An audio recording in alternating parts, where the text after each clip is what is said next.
It's Chris Krashisnik with Remax Town Center giving you your real estate recap.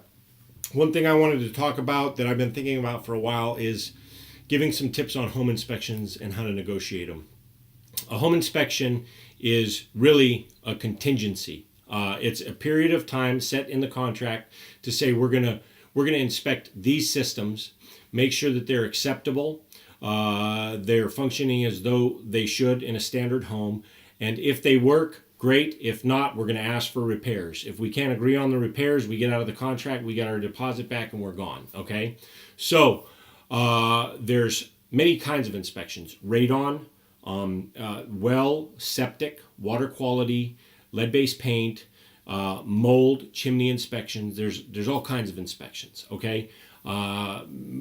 The last one being a home inspection. And I'll touch on that one because that one is so broad and so overreaching. It kind of encompasses everything that's not specifically defined in the other inspections.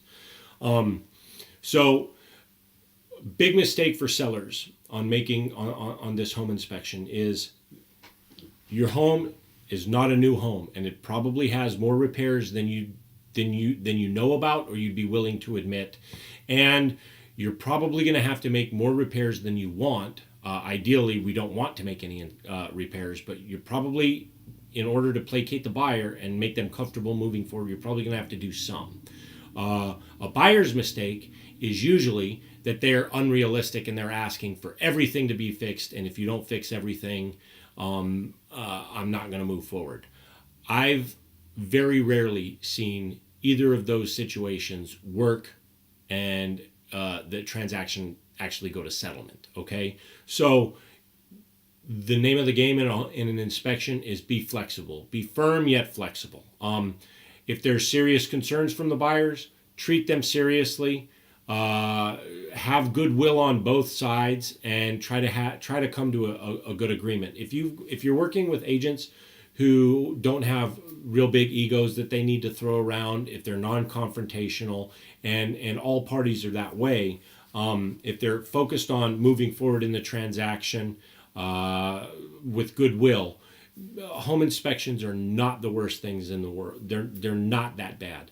A lot of the times egos get in the way, whether it's the agents, which more than I'd like to admit happens, or the buyer or the seller. And their expectations are probably unrealistic.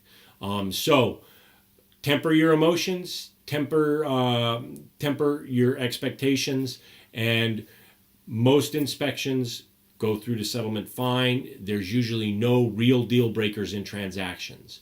That's the best advice I can give you. If you'd like to talk off topic or offline, I'd be happy to answer more questions in detail. But that's basically my summary on inspections. I hope it was useful, and I hope everybody has a good week, and we'll talk to you soon.